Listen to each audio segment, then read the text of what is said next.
Welcome to Homestead Reptile. Today I want to talk to you guys about my tangerine tiger project, or the Bengal project, the Bengal tiger. So when I think of a tiger, I think orange, white on the belly, a bit of white fringing on the head, bold black stripes. Now we really don't get that with crested geckos. They have stripes, but they're not really tiger. You could say they're the zebra gecko, to be honest, more than you could say tiger. So I'm trying to make something, and I have created it, a orange gecko with dark stripes, with a little bit of white on the belly, a little bit of white on the fringing. Now I can't get stripes on the tail. I don't think that's possible. But I wanted to make something as close to as a actual tiger in coloration and pattern as I could do in a gecko. And I think I have created it.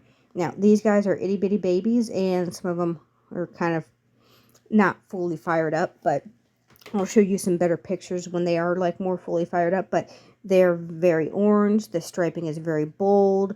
They have a little bit of white on the sides. They have a little white fringing on the pins. I'm loving it. So to make this recipe, you need to first get, for the best color, a tangerine tiger. A tangerine tiger with 0 pinstripe. You want to try to get the furry trait. And you want just crazy head spikes. You just want crazy crests. Try to get a male or a female that has a nice white head, who has also very little to minimal pinning. I would say go with a lily white. You could try it with just a normal white-based gecko. But I find the lily is kind of the cheat code to a lot of things, and it's the easiest one to work with. So he is a lily white. He has broken pinning. He has a lovely head, and he has a little piece of stuck shit right on his nose. We'll get that off. He has his pins on his head are very fuzzy. They're a little bit all over the place, and he almost looks like he does. He has like double pins.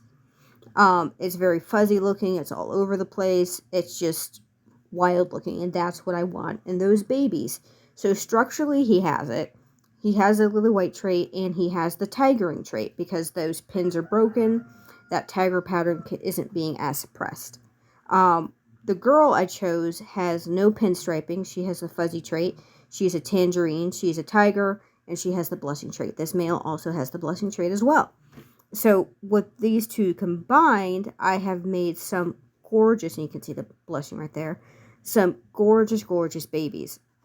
Now, so far, I haven't hatched out a single normal. I really like to get a normal out of this group, but I guess I just haven't hatched one. I mean, it's not bad to have just lilies, but I would like some normals as well.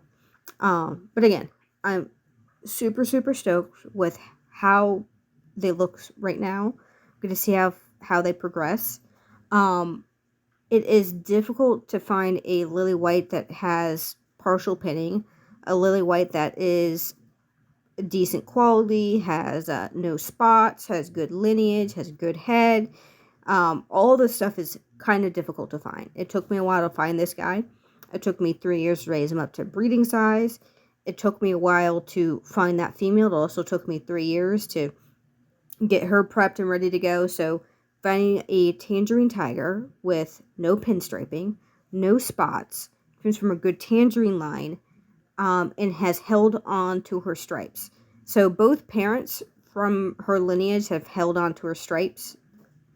And it's not a guarantee that she's going to hold on to her stripes.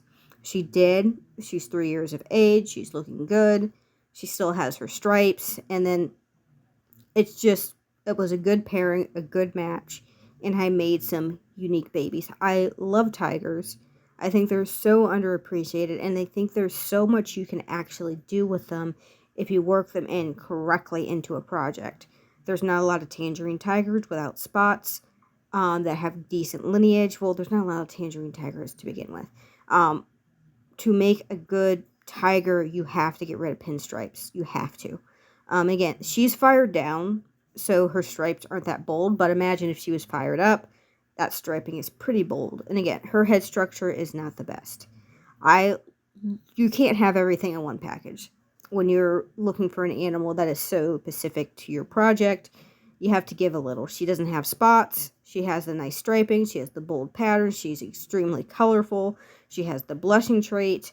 Her head structure is just lacking. It's not the worst I've ever seen, but it's not the best. I paired her with the male with much better head structure, and the babies have come out with better head structure. I'd rather fight the head structure than have to fight spots, poor color, and not bold stripes. So you have to take it where it is. And again, I'm going to be working for a better structure, but again, it's not my main concern. I'd rather fight structure than fight spots. Because once you get spots in something, it is nearly impossible to get rid of it. You can, it just takes so long to get rid of spots if you don't want spots in a project. Like and subscribe, leave a comment.